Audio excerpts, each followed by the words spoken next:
Hi friends, easy maths for all या YouTube चॅनलमध्ये आपल्या सर्वांचं स्वागत आहे.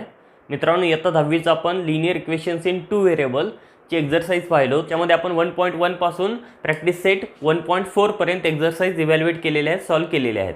आजच्या व्हिडिओ लेक्चरमध्ये आपण application of linear equations in 2 variable पाहणार आहेत. जे ॲप्लिकेशन्स होतात पहा, टाईम, त्याच्यानंतर व्हेलॉसिटी, एरिया, लेंथ, एज किंवा नंबर सिस्टीममधले जे काही रेग्युलर प्रॉब्लेम आहेत त्याच्यामध्ये आपण याचे खूप सारे ॲप्लिकेशन्स करू शकतो. 1.5मध्ये आपल्याला तेच पाहिजेत. त्याच्यामध्ये फर्स्ट क्वेश्चन आहे बघा, 2 नंबर्स डिफर बाय 3. ठीक आहे. जेव्हा या टाईपचे ॲप्लिकेशन्स असतील तेव्हा आपल्याला सपोज करावं लागतात, व्हेरिएबल असाइन करावं लागतील कोणत्याही युनिटसाठी, जे काय व्हॅल्यू आपल्याला इव्हॅल्युएट करायची त्यासाठी. आता याच्यामध्ये क्वेश्चन काय बघा, 2 नंबर्स डिफर बाय 3. 2 नंबरचा जो डिफरन्स आहे तो 3चा आहे. त्याच्यानंतर काय सांगितलं आहे, the sum of twice the smaller number, sum of twice the smaller number and thrice the greater number is 19. साधा सोपा क्वेश्चन आहे. अगोदर क्वेश्चन आपल्याला व्यवस्थित समजायला पाहिजे. जेव्हा तुम्हाला क्वेश्चन समजेल तेव्हा तुम्ही आन्सर व्यवस्थित इव्हॅल्युएट करू शकता. क्वेश्चन एकदा वाचा, दोनदा वाचा, जोपर्यंत त्याच्यातल्या कंडिशन्स आपल्या लक्षात येत नाहीत तोपर्यंत क्वेश्चन वाचायचा आहे. ठीक आहे. आता याच्यामध्ये काय सांगितलं आहे बघा, 2 नंबर्स घ्यायचे आहेत आपल्याला. त्याच्यामध्ये एक ग्रेटर नंबर आहे आणि एक स्मॉलर नंबर आहे. ठीक आहे. आणि त्यांच्यामधला जो डिफरन्स आहे तो कितीचा आहे, 3चा आहे. म्हणजे डिफरन्स जर 3चा असेल तर फर्स्ट नंबर समजा x सपोज केला आपण ग्रेटर, आणि स्मॉलर नंबर जर y सपोज केला आपण, तर x - y is equal to 3 हे आपलं पहिलं इक्वेशन असेल. मी तेच करतोय. Suppose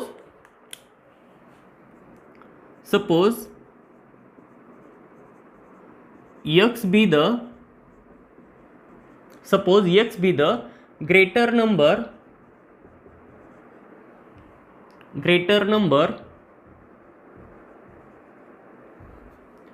y be the smaller number.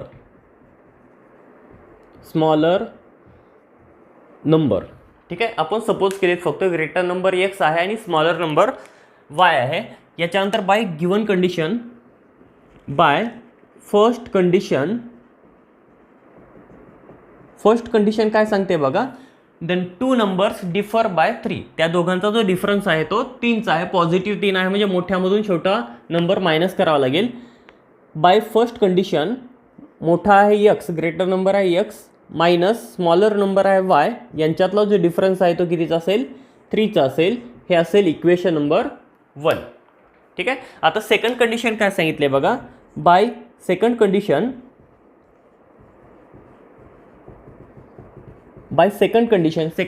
काय सांगितले, व्यवस्थित वाचायचे. The sum of twice the smaller number. Sum घ्यायची, ॲडिशन घ्यायची, आणि कोणाची ॲडिशन घ्यायची बघा, sum of twice the smaller number.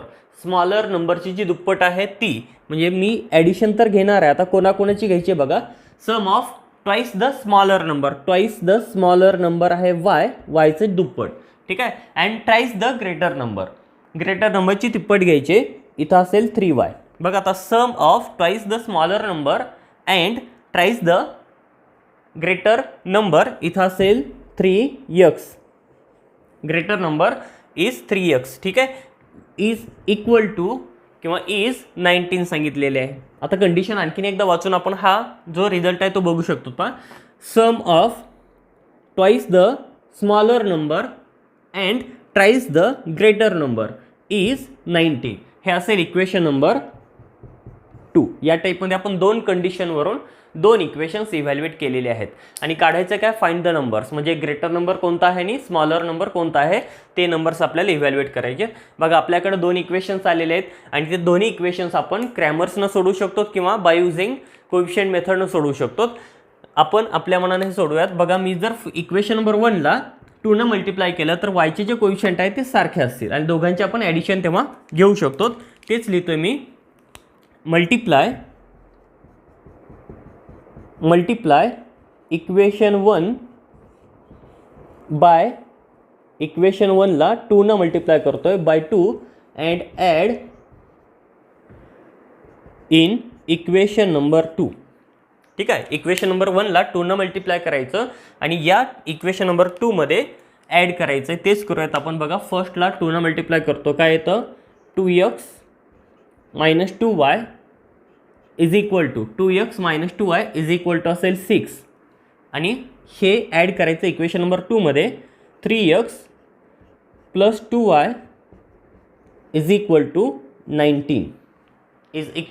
19 यांची घ्यायची ॲडिशन. जेव्हा आपण ॲडिशन घेतो तेव्हा 2y आणि -2y कॅन्सल होऊन जाईल. आलं काय बघा, 2x + 3x ही किंमत असेल 5x इज इक्वल टू 19 + 6 ही किंमत असेल 25. म्हणजे 5x = 25 ही किंमत भेटून जाईल. 5x = 25, x = 25/5, x = भेटेल 5. x = 5 आला म्हणजे ग्रेटर नंबर आपला 5 आलेला आहे. Put this value in equation number 1. ही किंमत इक्वेशन नंबर 1 मध्ये ठेवून देऊ. बघा इथं x ची किंमत ठेवायची 5 - y = 3. ठीक आहे, 5 मी तिकडे शिफ्ट करतो, -y शिल्लक राहील. 5 तिकडे शिफ्ट केला तर -5 होईल.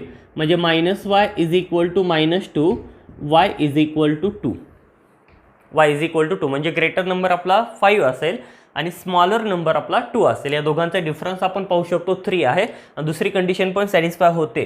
ठीक आहे, therefore these numbers are 5 and 2. ठीक आहे, 5 and 2 be the required number असं पण म्हणू शकतो किंवा these numbers are 5 and 2. ठीक आहे, याच्यामध्ये काय प्रॉब्लेम असावा पहा, फक्त कंडिशन्स व्यवस्थित वाचायच्यात आणि कंडिशनवरून 2 इक्वेशन बनवायच्यात आणि 2 इक्वेशन बनवले की क्रॅमर्सनं ते सोडवू शकतो आपण किंवा बाय युझिंग पोझिशन मेथडनं पण आरामात सोडवू शकतो. ठीक आहे, याच्यानंतरचा क्वेश्चन आपण पाहूयात. ठीक आहे, नेक्स्ट क्वेश्चन आहे, एक आपल्याला रेक्टँगल दिलेला आहे आणि रेक्टँगलच्या ज्या समोरासमोरच्या बाजू आहेत त्या दिलेल्या आहेत x आणि y या व्हेरिएबलमधल्या. ठीक आहे, आणि सांगितलं काय, find the value of x and y. आणि सेकंड आहे find the perimeter and area of rectangle. आता पेरिमीटर काढायचं असेल तर साऱ्या बाजू आपल्याला काढणं गरजेचं आहे. ठीक आहे, लेंथ काढणं गरजेचं आहे आणि ब्रेथ काढणं गरजेचं आहे. आता इथं समोरासमोरच्या ज्या बाजू दिलेल्या आहेत त्या x आणि y मध्ये दिलेल्या आहेत आणि प्रॉपर्टी काय सांगते रेक्टँगलची, ज्या समोरासमोरच्या लेंथ्स असतात त्या सेम लांबीच्या असतात किंवा आपण या फॉर्मॅटमध्ये म्हणू शकतो बा, जेव्हा रेक्टँगल दिलेला असतो आपल्याला, जेव्हा रेक्टँगल असतो तेव्हा ही लेंथ आणि ही लेंथ सेम असते. म्हणजे इकडली लेंथ आपण घेऊ शकतो आणि ही लेंथ इक्वेट करू शकतो. त्याचबरोबर ही लेंथ आणि ही लेंथ कशी असेल, सेम असेल. तेच आपण लिहिणार आहेत. सुरुवातीला by using property of rectangle. Property काय सांगते बघा रेक्टँगलची, 2x + y + 8. ही जी लेंथ आहे ही वरची लेंथ आहे 2x + y + 8. ठीक आहे, आणि 4x - y या दोन्ही लेंथ्स कशा असतील, सेम असतील. तेच मी लिहिणार आहे 2x + y + 8 is equal to 4x - y. And आणखीन प्रॉपर्टी आपण सांगू शकतो, ही साईड आणि ही साईड कशी येईल, सारखी येईल. याला मी नाव पण देतो ABCD. ठीक आहे, आता AD आणि BC पण कसं असतील, सारखे असतील. ADचं माप आहे 2y आणि BCचं माप आहे x + 4. हे फक्त आपण समजण्यासाठी घेतलेलं आहे. म्हणजे आपण काय म्हणू शकतो का, 2y = x + 4. 2y = x + 4. याच्यानुसार आपण एक एक फॉर्मॅट इव्हॅल्युएट करूयात. बघा मी हे दोन्ही इकडं आणतोय, म्हणजे 2x + y हे 4x - y इकडं आणलं तर -4x होईल आणि +y होतो इज इक्वल टू हा 8 मी तिकडे शिफ्ट करतोय -8 होईल. ठीक आहे, आणि पुढं काय येतं बघा, अँड हा x मी इकडं आणला तर -x + 2y is equal to राहतं 4. कॉन्स्टंट आपण राईट हँड साईडलाच ठेवायलो. आता ही किंमत काय आली बघा, 2x - 4x ही किंमत आली -2x. y + y ही किंमत आली +2y is equal to -8. And हे तर ॲज इट इज आलं -x + 2y is equal to 4. ठीक आहे, आता फर्स्ट इक्वेशन आपण आणखीन सिम्प्लिफाय करू शकतो पहा. हे असेल इक्वेशन नंबर 2. आता हे इक्वेशन सिम्प्लिफाय करायचं आहे. याला मी डिवाइड करू शकतो, डिवाइड बोथ साईड बाय 2. दोन्ही साईडला आपण 2 डिवाइड करणार आहेत. काय होतं बघा याच्यामध्ये, मग 2 डिवाइड केलं, इथं 2 डिवाइड होईल, इथं 2 डिवाइड होईल, इथं 2 डिवाइड होईल. 2 डिवाइड केलं तर फक्त राहील -x, पुढं फक्त y राहील, इज इक्वल टू इथं 2 जेव्हा डिवाइड करतोय तेव्हा ही किंमत काय ते -4. हे असेल इक्वेशन नंबर 1 आणि हे असेल इक्वेशन नंबर 2. ठीक आहे. आता हे इक्वेशन आणि हे इक्वेशन आपण सॉल्व करून x आणि y इव्हॅल्युएट करू शकतो. जेव्हा मला x भेटेल तेव्हा मी ही लेंथ x आणि y ची किंमत जेव्हा भेटेल तेव्हा लेंथ मी काढू शकतो याच्यामध्ये ठेवून किंवा याच्यामध्ये ठेवून, आणि ब्रेथ पण मी काढू शकतो. आणि लेंथ आणि ब्रेथ आली की आपण पेरिमीटर आणि एरिया इझिली फाइंड आउट करू शकतो. ठीक आहे. ॲड किंवा आपण काय करूयात, सबट्रॅक्ट करूयात, त्या दोघांची सबट्रॅक्शन करूयात. Subtract equation 1 from equation number 2. बघा आता इक्वेशन नंबर 1 लिहितो मी, -x + y is equal to -4. हे असेल फर्स्ट.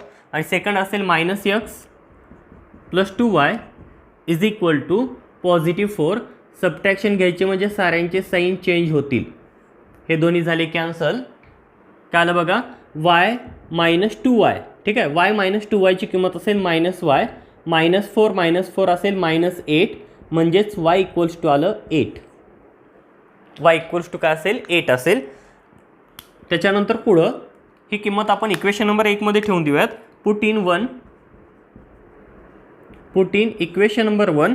काय तर बघा, इक्वेशन नंबर 1 मध्ये ठेवल्यानंतर -x + y ची किंमत 8 आहे, इथं असेल 8 is equal to -4 is equal to -4. ही किंमत तिकडे शिफ्ट करूयात. -8 is equal to -4 - 8 -x equals to -12, म्हणजे x इक्वल्स टू असेल 12. x इक्वल्स टू असेल 12. ठीक आहे. देअरफॉर हे x आणि y आले. ठीक आहे. आता लेंथ काढणार आहेत आपण. Therefore length is equal to, length तुम्ही ही घेऊ शकता 4x - y किंवा 2x + y + 8 घेऊ शकता. तेच मी इथं घेतोय बघा. Length is equal to 4x - y. 4x - y. x ची किंमत ठेवून देऊ 4 × 12 मायनस y ची किंमत आहे 8, म्हणजे किंमत आली 48 - 8 इज इक्वल टू 40. याला मी L म्हणतो, 40 युनिट. इथं लेंथचं युनिट दिलेलं नाही, ब्रेडचं पण युनिट दिलेलं नाही, आपण युनिट घेतलं. त्याच्यानंतर ब्रेथ इज इक्वल टू, आता ब्रेथ घेताना 2y घ्या किंवा x + 4 घ्या, कोणतेही घेऊ शकतो. दोघांचा आन्सर सेम असेल. x + 4, x ची किंमत ठेवून देऊयात. x ची किंमत आहे 12 + 4, ही किंमत आली 16 युनिट. याला मी B म्हणतोय. लेंथ आली आणि ब्रेथ आली. ठीक आहे. आता आपल्याला फर्स्ट व्हॅल्यू आपण काढलं, find the value of x and y आपण इव्हॅल्युएट केलेला आहे. याच्यानंतर आपल्याला पेरिमीटर काढायचा. पेरिमीटर म्हणजे काय, साऱ्यांची ज्या साईड्स आहेत त्या साऱ्या साईडची ॲडिशन असेल. आपण लेंथ काढलेली आहे. आपण लेंथ किती आलेली आहे ते मी इथे लिहितोय. लेंथ असेल 40 युनिट्स. हे 40 असेल, हे 40 असेल, आणि हे आलेलं 60, आणि हे पण किती आहे 60 असेल. आता पेरिमीटर काढूयात. Perimeter is equal to 2 × L + B is equal to 2 × L ची किंमत आहे 40 + 16 इज इक्वल टू 2 × 56. 2 × 56 म्हणजे फायनल याची जी व्हॅल्यू असेल ती असेल 112 युनिट. 112 युनिट हा आहे पेरिमीटर ऑफ रेक्टँगल. ठीक आहे. Perimeter of rectangle. याच्यानंतर आपल्याला काढायचा एरिया. ठीक आहे. एरिया मी या वरच्या साईडला काढतोय, पहा इथं काढतो मी एरिया, कारण तिथं जागा शिल्लक नाही. Area of rectangle is equal to L × B, length × breadth. ठीक आहे. लेंथ किती आहे बघा 40 आणि ब्रेथ आहे 16. ठीक आहे. L × B, लेंथ आहे 40 आणि ब्रेथ आहे 16. ठीक आहे. आता ही किंमत किती आली बघा, ही किंमत आली 640.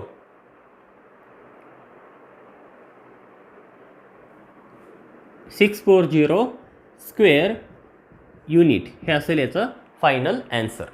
ठीक आहे. याच्यामध्ये काय अडचण नसावी. काय केलं आपण फक्त समोरासमोरचे जे लेन्स असतील त्या सारख्या घेतलेल्या आहेत आणि मग आपण एक्सची किंमत आणि वायची किंमत काढले आणि मग एक्स आणि वाय वापस आपण याच्यामध्ये ठेवून लेंथ काढले आणि ब्रेड्थ पण काढली. या दोन किमती ठेवल्यानंतर आपण एरिया ऑफ रेक्टँगल काढू शकतो आणि त्याचबरोबर पेरिमीटर पण आपण इव्हॅल्युएट करू शकतो. प्रॉब्लेम नंबर 3 याच्यामध्ये काय सांगितलं बघा, the sum of father age and twice the age of his son is 70. ठीक आहे, म्हणजे आपल्याला फादरचे सपोज करावं लागेल आणि सनचं एज सपोज करावं लागेल. आपण तेच सपोज करूयात आणि पहिल्या कंडिशनवरून लगेच इक्वेशन लिहून घेऊयात. Suppose the present age of father is x years. ठीक आहे, इज x years आणि त्याच्यानंतर the present age of son किंवा his son म्हणूयात is y years. ठीक आहे, आपण फादरचं एज x इयर्स मानलं आणि सनचं एज y इयर्स मानलं. From first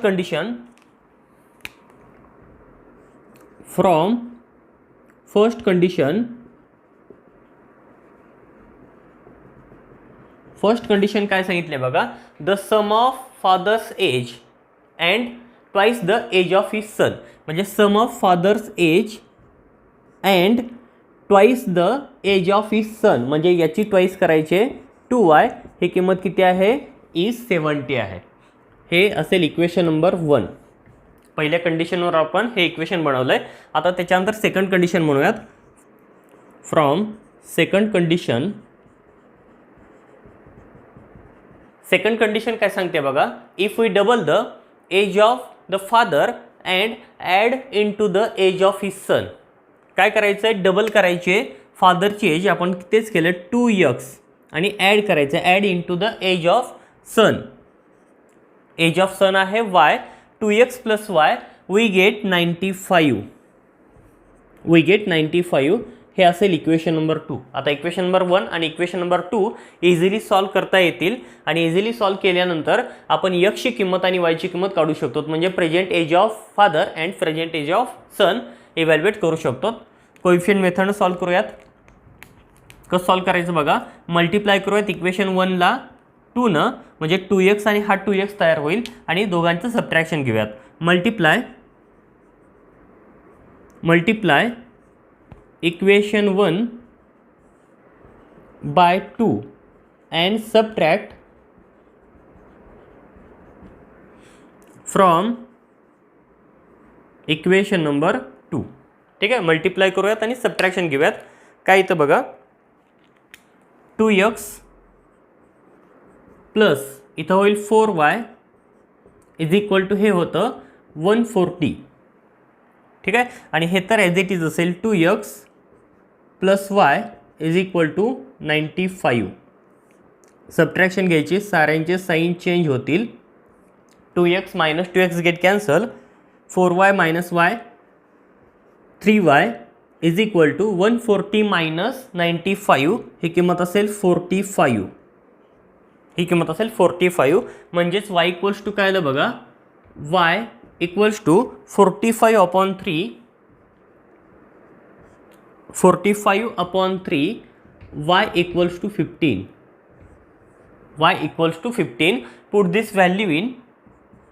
Put this value in equation number 1.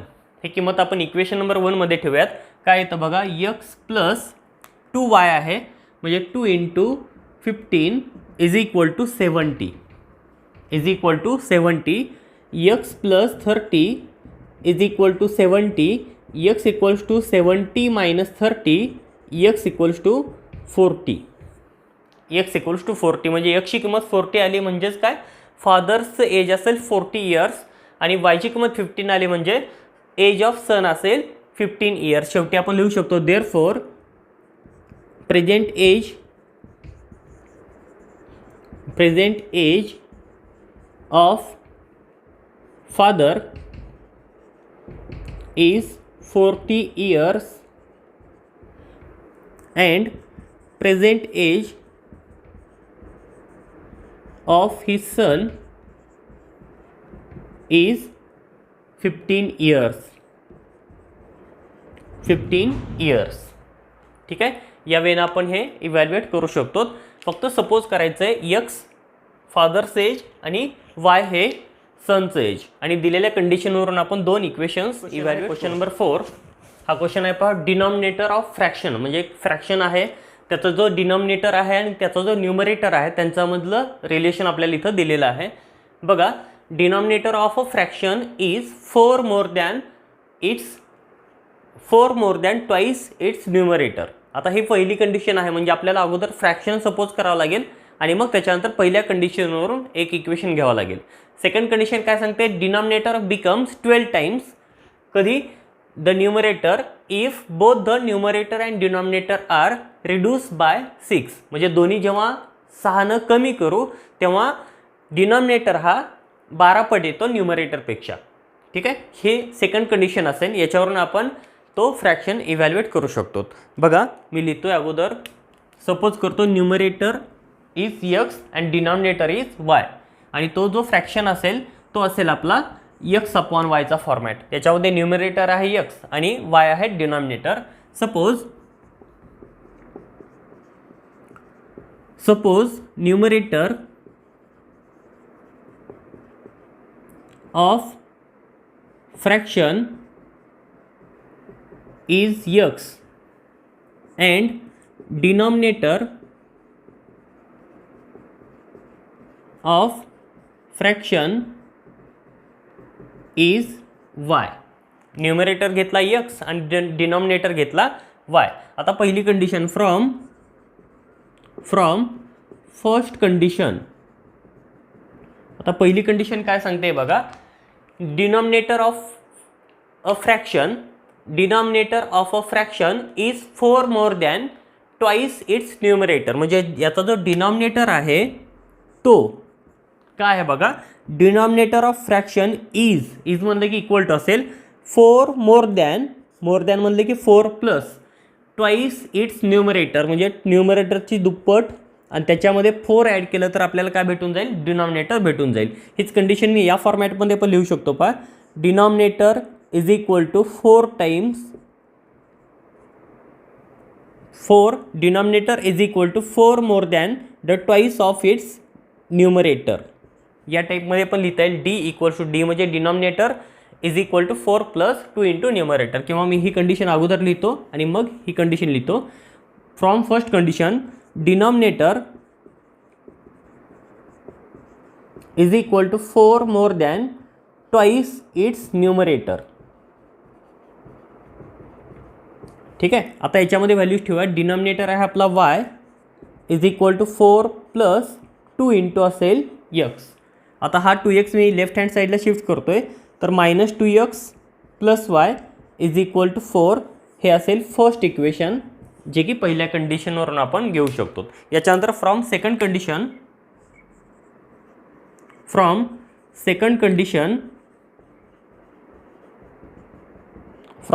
Condition काय सांगते बघा, डिनॉमिनेटर बिकम्स, म्हणजे डिनॉमिनेटरला मी डी वापरतोय, denominator becomes 12 times it's numerator. Denominator हा न्यूमरेटरपेक्षा 12 टाइम्स होतो. परंतु पुढं इफ कंडिशन दिले पहा, इफ कधी, जेव्हा both numerator and denominator are reduce by 6, म्हणजे दोन्ही जेव्हा 6 कमी करतील तेव्हा डिनॉमिनेटर हा न्यूमरेटरपेक्षा 12 पट होतो. म्हणजे दोन्ही 6 कमी करायचे म्हणजे डी -6 आणि n -6.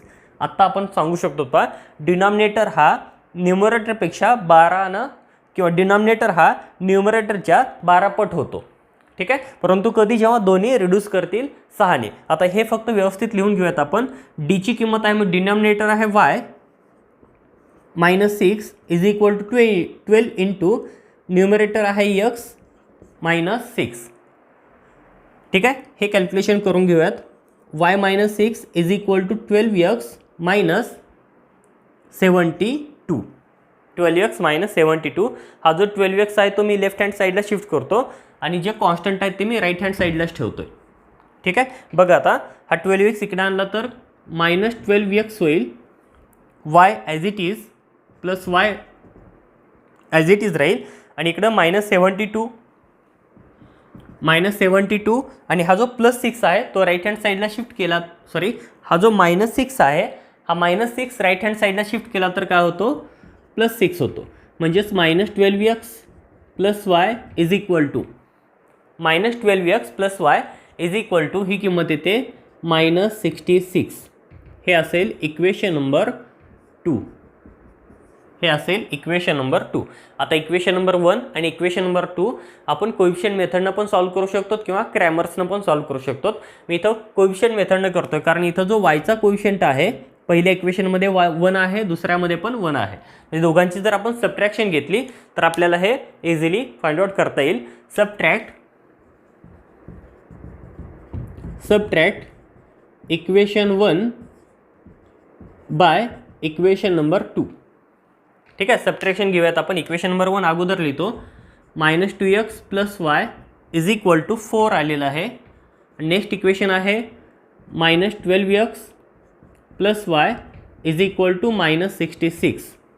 ठीक आहे, सबट्रॅक्शन घ्यायचं आहे म्हणजे सारे साईन चेंज होतील. हा होईल प्लस, हा होईल मायनस आणि हा होईल प्लस. हे दोन्ही कॅन्सल, y आणि -y कॅन्सल होईल. काय आलं बघा, +12x - 2x म्हणजे किंमत आली 10x. ही किंमत आली 10x आणि इकडं काय येतं बघा, 4 + 66 ही किंमत आली 70. म्हणजेच x इक्वल्स टू आलं 70/10, x इक्वल्स टू 7. म्हणजे आपल्याला न्यूमरेटर भेटलेला आहे. आता डिनॉमिनेटर चेक करूयात. पुट इन ही किंमत आपण इक्वेशन नंबर 1 मध्ये ठेवूत. पुट इन इक्वेशन नंबर 1 आणि वायची किंमत इव्हॅल्युएट करूत. बघा आता काय येतं, -2 × x, ची किंमत आलेली आहे 7 + y इज इक्वल टू आलेला आहे 4. 7 × 2 -14 असेल plus y is equal to 4 म्हणजे y equals to 4 + 14. y is equal to 4 + 14 म्हणजेच y इक्वल्स टू काय असेल 18. y इक्वल्स टू असेल 18. याचाच मिनिंग काय होतो, न्यूमरेटर या ज्या फ्रॅक्शन आहे त्याचा न्यूमरेटर असेल 7 आणि डिनॉमिनेटर असेल 18. Therefore numerator of fraction is, numerator किती आला 7 आला and denominator of fraction is 18. Therefore the fraction is, fraction कोणता असेल 7/18 असेल, which is the required fraction. आता ही कंडिशन आपण इथं पाहू शकतो पहा दोघांची. काय सांगितलं, denominator of fraction is, denominator काय आहे 18 आहे. हा जो आहे तो 4 ने मोठा आहे कोणाच्या दुपटीपेक्षा, न्यूमरेटरच्या दुपटीपेक्षा. बघा आता 7 × 2 14 आलं +4 18 म्हणजे पहिली कंडिशन होल्ड होते आणि सेम फॉर्मॅटमध्ये दुसरी पण कंडिशन होल्ड होईल. या वेळेनं आपण हा फ्रॅक्शन इव्हॅल्युएट करू शकतो. ठीक आहे, क्वेश्चन नंबर 5. क्वेश्चन नंबर 5 आहे पहा, 2 types of boxes A and B. 2 टाईपचे बॉक्सेस आहेत, A एक आहे आणि B एक आहे. Are place in a truck having capacity 10 tons. म्हणजे एक ट्रक दिलेला आहे आणि ट्रकमध्ये एकूण माल किती बसतो, 10 टन बसतो. 10 टन म्हणजे 10,000 किलो असेल. ठीक आहे, 1000 किलो बरोबर 1 टन असतो. तर जे बॉक्सेस आहेत हे मी लिहितोय 1 ton is equal to 1000 kg. ठीक आहे, हे लक्षात ठेवायचं. 10 टन म्हणजे 10,000 किलो होईल. आता सांगितलंय काय, एक ट्रक आहे आणि ट्रकमध्ये 10,000 किलो इतका माल बसतो. ठीक आहे, 10,000 किलो म्हणजे 10 टन इतका माल बसेल. आता बघा, टाईप ए आणि टाईप बीचे 2 बॉक्सेस आपल्याला त्या ट्रकमध्ये भरायचे. आता कंडिशन काय दिलेत, first condition, when 150 boxes of type A and 100 boxes of type B are loaded in the truck. काय केलेलं आहे, टाईप ए या बॉक्सेसचे 150 बॉक्स ठेवलेत आणि बी टाईपचे 100 बॉक्स ठेवलेत. तर हा जो ट्रक होतो तो फुल्ली लोडेड होतो. ते सांगितलं बघा, loaded in the truck it weight 10 tons. ठीक आहे, इट वेट 10 टन्स म्हणजे जेव्हा हे 150 बॉक्स ए टाईपचे आणि 100 बॉक्स बी टाईपचे त्याच्यामध्ये लोड केले जातील तेव्हा त्याची जी क्षमता आहे ट्रकची ती फुल होते. ठीक आहे. म्हणजे आपण सपोज करू शकतो, समजा ए टाईपच्या बॉक्सची जी वेट आहे ते x किलोग्रॅम असेल आणि बी टाईपच्या बॉक्सेसचं वेट असेल ते y किलोग्रॅम असेल. म्हणजे टोटल 150 बॉक्सेसचं वजन काय असेल 150 x आणि 100 बॉक्स बी टाईपचं काय असेल वजन 100 y. ठीक आहे. म्हणजे एका बॉक्सचं जर y असेल तर 100 y असेल. त्याच्यानंतर सेकंड कंडिशन बघा, but when 260 boxes of type A, म्हणजे ए टाईपचे जर 260 बॉक्सेस ठेवले are loaded in the truck, it can still accommodate 40 boxes. म्हणजे जर समजा टाईप ए चे 260 बॉक्सेस ठेवले तर त्या ट्रकमध्ये 40 बॉक्सेस बीचे बसतात, जेणेकरून so that it is fully loaded. Find the weight of each type of boxes. आता शेवटचं जे वाक्य असतं फाइंड द वेट ऑफ, त्याच्यावरून आपण सपोज करणार आहेत की काय घ्यायचं आपल्याला, ईच टाईप ऑफ बॉक्स म्हणजे बॉक्स एचं वजन आणि बॉक्स बीचं वजन आपल्याला इव्हॅल्युएट करायचं आहे. क्वेश्चन साधा सिंपल आहे पहा. ठीक आहे. क्वेश्चन एकदा दोनदा व्यवस्थित समजून घ्या आणि मग इव्हॅल्युएट करा. आपण तेच लिहितोय. मी सपोज करतो अगोदर बॉक्स एचं वजन आणि त्याच्यानंतर बॉक्स बीचं वजन. ठीक आहे. Suppose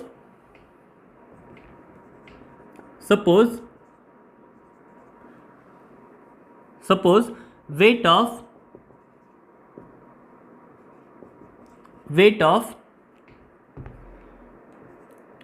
each box of type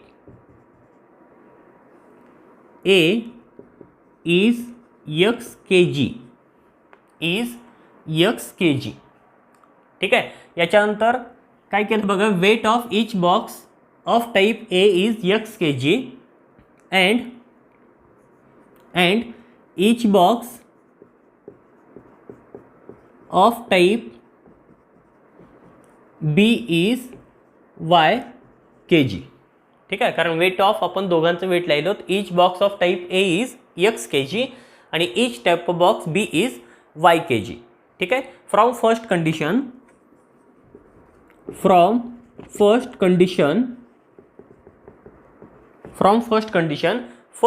काय होते बघा. फर्स्ट कंडिशन सांगितले काय, ट्रकमध्ये 150 बॉक्स ठेवायला होतं आपण एचे. एका बॉक्सचं वजन x आहे म्हणजे 150 बॉक्सचं वजन होईल 150 x. आणि बी या टाईपचे जे बॉक्सेस आहेत ते बॉक्सेस ठेवायला 100 बॉक्सेस. आणि बी या टाईपचे एका बॉक्सचं वजन आहे y, तर 100 बॉक्सचं वजन होईल 100 y. आणि दोघं जेव्हा मी कंबाईनमध्ये ट्रकमध्ये ठेवतोय तेव्हा सांगितलं काय, are loaded in the truck, it weight 10 tons. म्हणजे त्यांचं जे कंबाईन वेट आहे ते 10 टन्स होऊन जातं. म्हणजे पहिल्या टाईप ए या टाईपचं टोटल वजन प्लस बी या टाईपचं टोटल वजन यांची बेरीज जर मी केली तर टोटल वजन किती होतं 10 टन्स होतं. ठीक आहे. 10 टन्स होतं. म्हणजे आपण ए या टाईपची किती बॉक्स टाकायलोत बघा 150 टाकायलोत आणि 150चं वजन असेल 150 x. बी या टाईपचे बॉक्स टाकायलोत आपण 100 आणि यांचं वजन असेल 100 y. मग या दोघांची जी बेरीज आहे ती 10 टन्स होईल. 10 टन्स म्हणजे किती किलो, कारण हे किलोमध्ये आहे म्हणजेच 10,000 किलो असेल. हे असेल फर्स्ट कंडिशन आपली. ठीक आहे. इथं आपण ती कंडिशन लिहू शकतो पहा. काय लिहायचं आहे, when 150 boxes of type A and 100 boxes of type B are loaded in the truck, then truck will be fulfil, किंवा then weight of truck is 10 tons. या टाईपमध्ये पण आपण लिहू शकतो किंवा डायरेक्ट कंडिशन पण आपण लिहू शकतो, पहिलं सेंटेन्स किंवा पहिली कंडिशन वाचून. ठीक आहे. मी डायरेक्ट लिहिणार आहे बघा. From first condition 150x direct लिहिलं तर काय प्रॉब्लेम नाही. ठीक आहे. फक्त कंडिशन वाचून हे व्यवस्थित लिहा. 150x plus 100y is equal to 10,000. हे असेल equation number 1. Is equal to 10,000 हे असेल इक्वेशन नंबर 1. ठीक आहे. आता याच्यानंतर हे इक्वेशन आपण सिम्प्लिफाय करून घेऊयात आणि मग त्याला इक्वेशन नंबर 1 म्हणूयात. हे सिम्प्लिफाय करून याला भाग कितीचा बसतो बघा 50चा बसेल. Divide both side by 50. दोन्ही साईडला मी 50 डिवाइड करतोय. काय बघा 150x upon 50 plus 100y upon 50 is equal to 10,000 upon 50. ठीक. इथं 3चा भाग बसेल. 3x plus 2y is equal to 0 get cancel. ही किंमत असेल 200. याला मी इक्वेशन नंबर 1 म्हणतो. ही फर्स्ट कंडिशनवरून आपण किंमत घेतलेली आहे पहा. ठीक आहे. आता सेकंड कंडिशनवरून किंमत घेऊयात. फ्रॉम सेकंड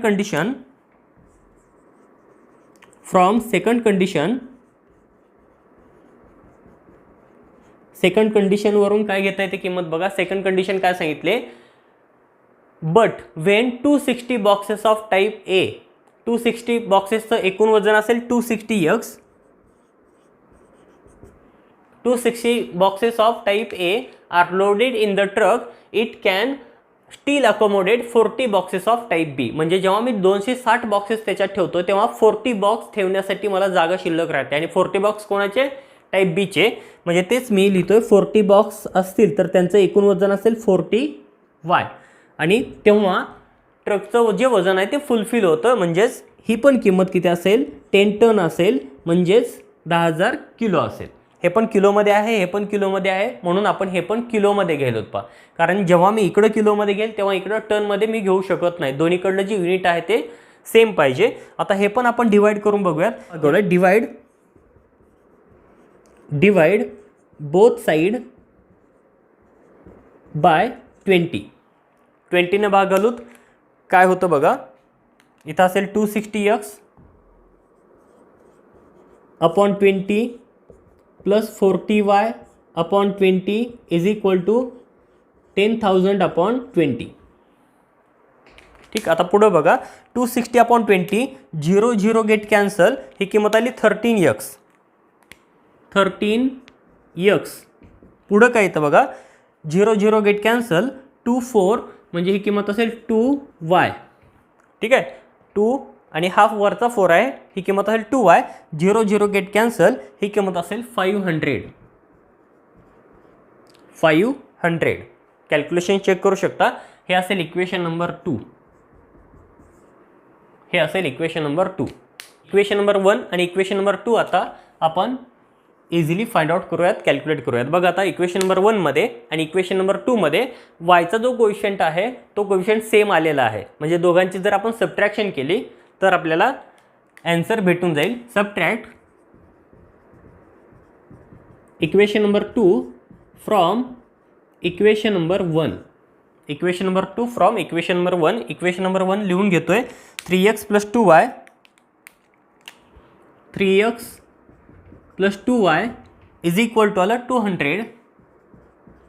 आणि सेकंड आहे 13x plus 2y is equal to 500. ठीक आहे. यांची सबट्रॅक्शन घ्यायची म्हणजे साऱ्यांचे साईन चेंज होतील. 2y minus 2y get cancel, 3 minus 13 ही किंमत असेल minus 10x is equal to 200 minus 500 म्हणजे किंमत असेल minus 300. Minus minus get cancel, x equals to 300 upon 10. Minus minus cancel होऊन जाईल म्हणजे x इक्वल्स टू काय आलं 30. Put this value in equation number 1. ही किंमत आपण इक्वेशन नंबर 1 मध्ये ठेवूयात. 3 इंटू x ची किंमत आहे 30 plus 2y is equal to 200. ही किंमत आली 90 plus 2y is equal to 200.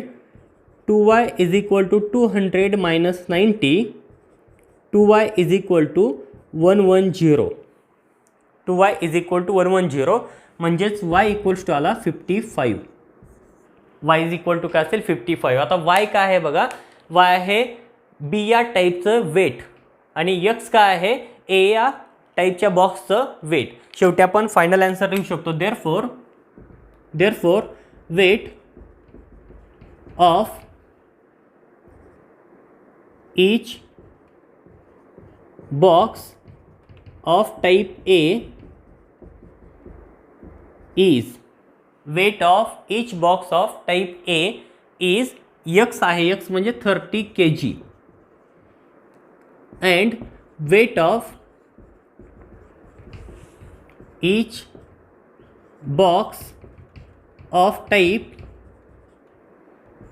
B is किती असेल 55 kg. ठीक आहे. या टाईपमध्ये आपण क्वेश्चन्सवरून व्यवस्थित कॅल्क्युलेशन करून इक्वेशन नंबर 1 आणि इक्वेशन नंबर 2 बनवलं. म्हणजे दोन कंडिशन कोणत्या आहेत त्या ठरवल्या आणि त्याच्यानुसार आपण इक्वेशन नंबर 1 आणि इक्वेशन नंबर 2 बनवलं. ते सॉल्व केल्यानंतर एक्स भेटला, वाय भेटला. एक्स म्हणजेच ए या टाईपच्या बॉक्सचं वेट आणि वाय म्हणजेच बी या टाईपच्या बॉक्सचं वेट. ठीक आहे, याच्यामध्ये काय अडचण नसावी. फक्त कंडिशन व्यवस्थित वाचायच्यात. कंडिशन काय आहे, त्याच्यामध्ये नेमकं काय काय दिलेलं आहे आणि आपल्याला सपोज काय करायचं आहे हे पण आपण व्यवस्थित ठरवू शकतो, व्यवस्थित क्वेश्चन वाचू शकतो. नेमका क्वेश्चन आपल्याला समजत नाही म्हणून आपल्याला या टाईपचे ॲन्सर्स येत नाहीत. अगोदर क्वेश्चन व्यवस्थित समजून घ्या आणि क्वेश्चन समजला की मग आपल्याला सपोज काय करायचं ते बघा. आणि सपोज काय करायचं ते झाल्यानंतर मग कंडिशन्स कोणकोणत्या आहेत, कोणत्या कंडिशनवर आपण दोन इक्वेशन्स कॅल्क्युलेट करू शकतो ते एकदा व्यवस्थित पहा, आपल्याला उत्तर येऊन जाईल. नेक्स्ट प्रॉब्लेम नंबर 6 काय दिलेलं आहे बघा. Out of 1900 kilometre we shall travel some distance by bus and some distance by aeroplane. पहिल्याच क्वेश्चनमध्ये लक्षात काय येतं बघा. पहिल्या लाईनमध्येच विशाल आहे, विशाल ट्रॅव्हल करतोय आणि तो किती ट्रॅव्हल केलेला आहे त्यानं 1900 किलोमीटर्स. ठीक आहे, 1900 kilometres. We shall travel some distance by bus and some distance by aeroplane. Next line बघा. Bus travel with average speed 60 kilometre per hour. बसची जी ॲव्हरेज स्पीड आहे ती 60 किलोमीटर पर आवर आहे. Average speed of aeroplane is 700 kilometre per hour. Next आहे it takes 5 hours to complete the journey. Find the distance Vishal travelled by bus. ठीक आहे, question काय विचारलेला आहे बघा. विशाल जो आहे तो 1900 किलोमीटरचा प्रवास करतोय. तो प्रवास तो बसने काही करतो आणि काही प्रवास एरोप्लेनने करतोय. बसची जी स्पीड आहे, ॲव्हरेज स्पीड आहे ती आहे 60 किलोमीटर पर आवर आणि एरोप्लेनची जी स्पीड आहे ती आहे 700 किलोमीटर पर आवर. आता टोटल जे डिस्टन्स आपल्याला म्हणजे टोटल जे डिस्टन्स ट्रॅव्हल करायचं आहे ते डिस्टन्स एकूण 5 तासामध्ये ट्रॅव्हल करतोय. म्हणजे ही जी जर्नी आहे ती 5 तासात कंप्लीट होते. तर विशाल हा बसने किती प्रवास करतोय हे आपल्याला विचारलेलं आहे. ठीक आहे, आपण व्यवस्थित काढून घेऊयात. Suppose करूत. Suppose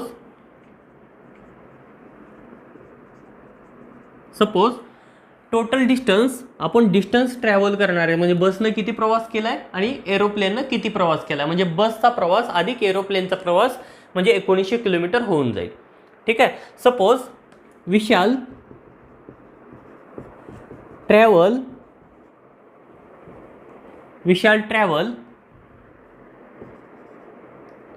x kilometre by bus. Vishal travelled x kilometre by bus and y kilometre by aeroplane. y kilometre by aeroplane. ठीक आहे, आपण हे x घेतलं. x किलोमीटर बसनं प्रवास केला आणि y किलोमीटर एरोप्लेननं प्रवास केला आहे. एकूण प्रवास आहे 1900. देअरफॉर बाय फर्स्ट कंडिशन काय सांगते बघा. x plus y. ठीक आहे, x म्हणजे बसनं केलेला प्रवास, y म्हणजे एरोप्लेननं केलेला प्रवास इज इक्वल टू 1900. हे असेल इक्वेशन नंबर फर्स्ट. ठीक आहे, हे झालं फर्स्ट इक्वेशनवरून आपण किंवा फर्स्ट कंडिशनवर आपण फर्स्ट इक्वेशन काढले. आता आपल्याला सेकंड कंडिशन कॅल्क्युलेट करायचे. सेकंड कंडिशन काय दिले बघा. Bus travel with average speed 60 kilometre. म्हणजे बसची जी स्पीड आहे ती आहे 60 किलोमीटर पर आवर. ते मी इथं लिहितोय पहा. Average speed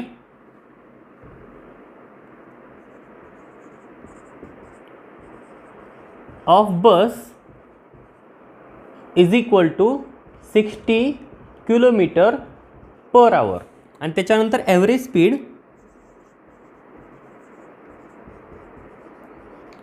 of aeroplane is equal to. एरोप्लेनची ॲव्हरेज स्पीड किती आहे 700 किलोमीटर पर आवर. फक्त स्पीड दिली आहे आणि स्पीड दिल्यानंतर टोटल सांगितलं आहे का पहा. ही जी जर्नी आहे ती जर्नी कंप्लीट करण्यासाठी 5 तास लागतात. म्हणजे बसने केलेला एकूण टाईम, प्रवास केलेला एकूण टाईम आणि एरोप्लेननं प्रवास केलेला एकूण टाईम या दोघांची जी ॲडिशन आहे ती ॲडिशन असेल 5 hours. ठीक आहे, टोटल टाईम आपण अगोदर बसचा टाईम काढूत आणि त्याच्यानंतर एरोप्लेनचा टाईम काढूत. ठीक आहे, total time to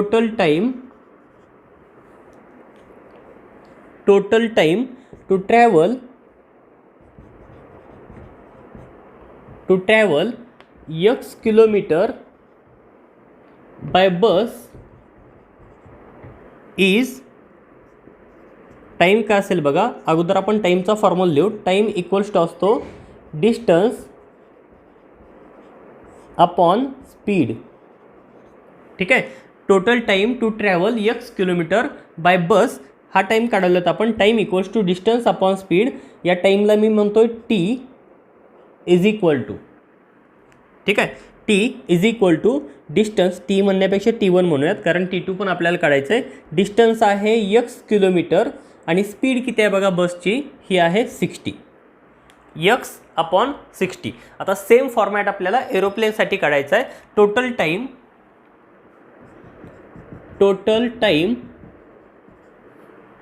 time to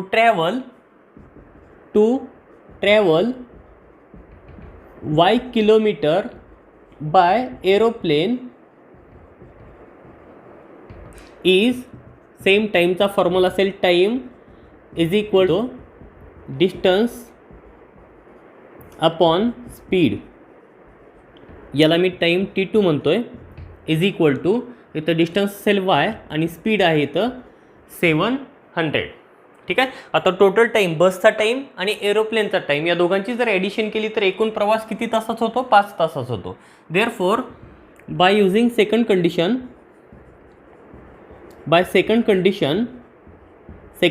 काय बघा, t1 plus t2 is equal to 5 hours. हे पण तासामध्ये आहे आणि हे पण तासामध्ये आहे, म्हणजे ही किंमत टोटल 5 तास होईल. याच्यामध्ये t1ची किंमत असेल x upon 60 plus y upon 700 is equal to 5. y upon 700 is equal to 5. या दोघांची बेरीज करतो मी, डिवाइडला असेल 60 इंटू 700, ही किंमत असेल 42000.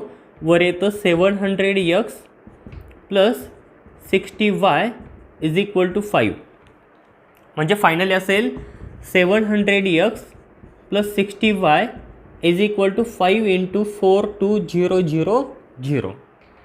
ठीक आहे. आता दोन्ही साईडला मी डिवाइड करतोय, 20 भाग जाईल, इथं पण 20 जाईल, इथं पण जाईल आणि इथं पण जाईल. हा गुणाकार मी नंतर करणार आहे. Divide both side by 20. दोन्ही साईडला आपण 20 डिवाइड करूयात. काय येतं बघा, 700x upon 20 plus 60y upon 20 is equal to 5 into 42000 upon 20. ठीक आहे, अपॉन 20. आता राहिलं काय बघा, जे इक्वेशन शिल्लक राहतं ना ते 0 गेट कॅन्सल. पहिली व्हॅल्यू असेल 35x, 0 कॅन्सल. दुसरी व्हॅल्यू असेल प्लस 3y. त्याच्यानंतर हा 0 आणि हा 0 कॅन्सल होईल. काय आलं बघा, 5 into is equal to 5 into, ही किंमत आली 2100. आता हेच फक्त व्यवस्थित लिहून घेतो. 35x plus 3y is equal to, ही किंमत आली 2100 इंटू 5, 10 इंटू 500 म्हणजे 10,500. हे असेल इक्वेशन नंबर 2. आता इक्वेशन नंबर 1 आणि इक्वेशन नंबर 2 कडे पहा आणि कॅल्क्युलेट करण्यासाठी आपण कोणाचा क्वेश्चन सारखा बनवू शकतो ते पहा. आता एक्सचा क्वेश्चन बनवायचा असेल तर याला 35 मल्टिप्लाय करावा लागेल, परंतु वायचा क्वेश्चन जर बनवायचा असेल सेम तर तिकडं 3 आहे, इथं वायचा क्वेश्चन 1 आहे. म्हणजे जर समजा इक्वेशन नंबर 1ला मी 3 मल्टिप्लाय केलं तर आपण हा क्वेश्चन सेम बनवू शकतो. तेच मी इथं करतोय. Multiply equation 1 by 3 and subtract from 2. ठीक आहे. अगोदर मी इक्वेशन नंबर सेकंड लिहितो आणि मग त्याला 3 मल्टिप्लाय करून त्याच्या खाली लिहितो. 35x plus 3y is equal to 10,500 आणि पुढे येतं 3x plus 3y is equal to, आता ही किंमत किती आली बघा, 3ने जर मल्टिप्लाय केलं तर ही किंमत आली 5700.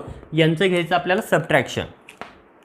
ठीक आहे, हे मायनस आणि हे मायनस, हे दोन्ही कॅन्सल. 35x मायनस 3x ही किंमत आली 32x. ठीक आहे, ही किंमत आली 32x. आणि पुढं व्हॅल्यू काय येते बघा, ही किंमत आली 0, कारण हे मायनस आहे, सबट्रॅक्शन करायला हे आलं 0, हे असेल 8 आणि हे असेल 4800. ही किंमत असेल 32x. म्हणजे x इक्वल्स टू आलं, x इक्वल्स टू 4800 अपॉन 32. याला भाग कितीनं जातो बघा, अगोदर आपण भाग घालूयात 16नं. ठीक आहे, 16 इंटू 2 आणि इथं केला 16 इंटू 3 00. आता आणखीन 2नं भाग जातो. ठीक आहे, म्हणजे 2 1 आणि इथं असेल 15 0. म्हणजे x इक्वल्स टू आलं 150. x इक्वल्स टू असेल 150. आता वायची किंमत काढायची गरज आहे का, आपण क्वेश्चन वाचून बघूयात. काय सांगितलं बघा, find the distance Vishal travelled by bus. म्हणजे विशालने बसने केलेला एकूण प्रवास काढायचा आहे. आता विशालने बसने केलेला प्रवास आपण काय म्हणला, x किलोमीटर. ठीक आहे, विशालनं बसने केलेला प्रवास x किलोमीटर आहे आणि x ची किंमत आपण काढलेली आहे. म्हणजे आपण शेवटी काय म्हणू शकतो, Vishal travelled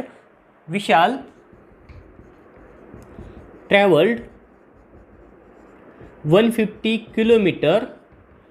Vishal travelled 150 kilometre by bus. आता जर एरोप्लेनचं एकूण प्रवास काढा म्हणलं असतं तर आपण ही किंमत याच्यामध्ये ठेवली असती आणि वायची किंमत इव्हॅल्युएट केली असती. ठीक आहे, म्हणजे एक्सची किंमत जेव्हा मी 150 ठेवेल तेव्हा वायची किंमत येते, y इक्वल्स टू असेल 1900 मायनस 150 म्हणजे 1750 किलोमीटर. म्हणजे एरोप्लेननं एकूण इतका प्रवास होईल आणि बसनं एकूण 150 किलोमीटर इतका प्रवास होईल. ठीक आहे, याच्यामध्ये काय अडचण असावी पहा. जर काय अडचण असेल तर तुम्ही कमेंट बॉक्समध्ये विचारू शकता. थँक्यू.